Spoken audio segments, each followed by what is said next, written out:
ভেনেজুয়েলার কয়েকটি অঞ্চলে শক্তিশালী ভূমিকম্পে মৃত্যুপুরীতে পরিণত হয়েছে।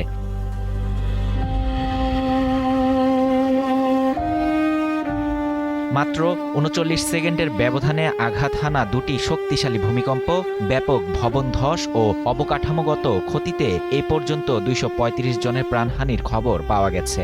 আহত হয়েছেন প্রায় ১৫০০ মানুষ। বৃহস্পতিবার হালনাগাদ তথ্যে ২৩৫ জনের মৃত্যুর খবর নিশ্চিত করেছে ভেনেজুয়েলার স্বাস্থ্য মন্ত্রণালয়। ধ্বংসস্তূপের নিচে বিপুল মানুষ আটকা পড়েছেন বলে ধারণা করা হচ্ছে। মার্কিন ভূতাত্ত্বিক জরিপ সংস্থার আশঙ্কা, নিহতের সংখ্যা ১০,০০০ ছাড়িয়ে যেতে পারে। ইউএসজিএস এর মতে এটি ১৯০০ সালের পর ভেনেজুয়েলায় সবচেয়ে শক্তিশালী ভূমিকম্প। পরপর দুটি শক্তিশালী ভূমিকম্পের পর রাতভর বেশ কয়েকটি পরাঘাত অনুভূত হয়। নিখোঁজ স্বজনদের খোঁজে হাসপাতাল, উদ্ধার কেন্দ্র ও ধ্বংসস্তূপের আশপাশে ভিড় করেন অসংখ্য মানুষ। আহত ব্যক্তিদের অনেককে স্ট্রেচারে করে সরিয়ে নিতে দেখা যায়। তবে বিবিসির খবরে বলা হয়, উদ্ধার তৎপরতা বেশ ধীর।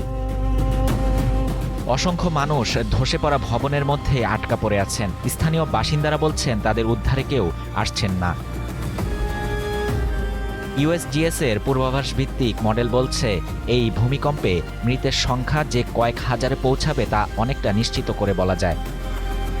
এমনকি তা ১০,০০০ ছাড়িয়ে যাওয়ারও যথেষ্ট আশঙ্কা রয়েছে।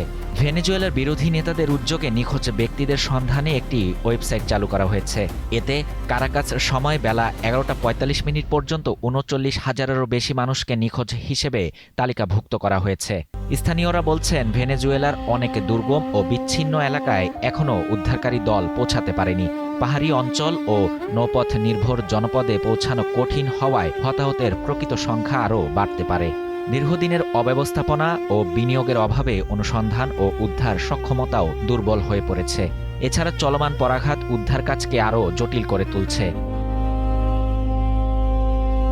প্রেসিডেন্ট ডেলসি রদ্রিগেজ বলেন, কারাকাসের হাসপাতালগুলোতে আহতদের চাপ সামাল দিতে রাতের শিফটে অতিরিক্ত কর্মী নিয়োগ করা হয়েছে। সপ্তাহের বাকি সময়ের জন্য স্কুল বন্ধ ঘোষণা করা হয়েছে। শহরের পুঁজিবাজারও বন্ধ রাখা হয়েছে। শাহরিয়ার শাফাত, বাংলা নিউজ 24।